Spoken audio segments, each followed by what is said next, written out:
नाजुक मिजाज औरत जल्दी रूठ जाती है लेकिन फौरन मान भी जाती है। प्यार और तवज्जो की तलबगार, दिल की नरमी और एहसासात से भरी हुई। जद्दी औरत अपनी बात पर डटी रहने वाली, आसानी से हार नहीं मानती, अक्सर फैसला कुन और मजबूत इरादे वाली। हंसमख औरत महफिल की जान होती है, दूसरों को खुश रखने वाली, गम को छुपाकर मुस्कुराहट बांटती है। गुस्से वाली औरत बात बात पर तेज हो जाती है लेकिन दिल साफ होता है, गुस्सा उतरते ही सब कुछ भूल जाती है। हक और इंसाफ पर डट जाने वाली। खुददार औरत किसी पर बोझ नहीं बनती, अपनी मेहनत और इज्जत से जीने वाली।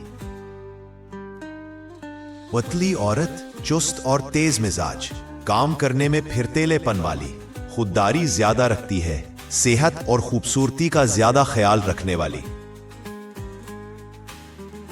कमजोर औरत हसास दिल वाली, छोटी छोटी बातों पर जल्द असर लेती है, दूसरों के दुख दर्द को फौरन समझने वाली, नरमी और नजाकत का पैकर, थोड़ी जल्द थक जाती है लेकिन मोहब्बत में गहरी।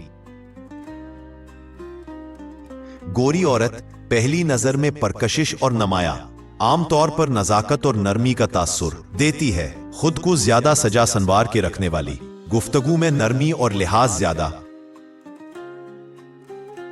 काली औरत दिल की रोशन और मजबूत हौसले वाली, मेहनती और बर्दाश्त वाली, अपने रवैये और अखलाक से लोगों को अपनी तरफ माइल करने वाली, अक्सर हकीकत पसंद और मुखलिस।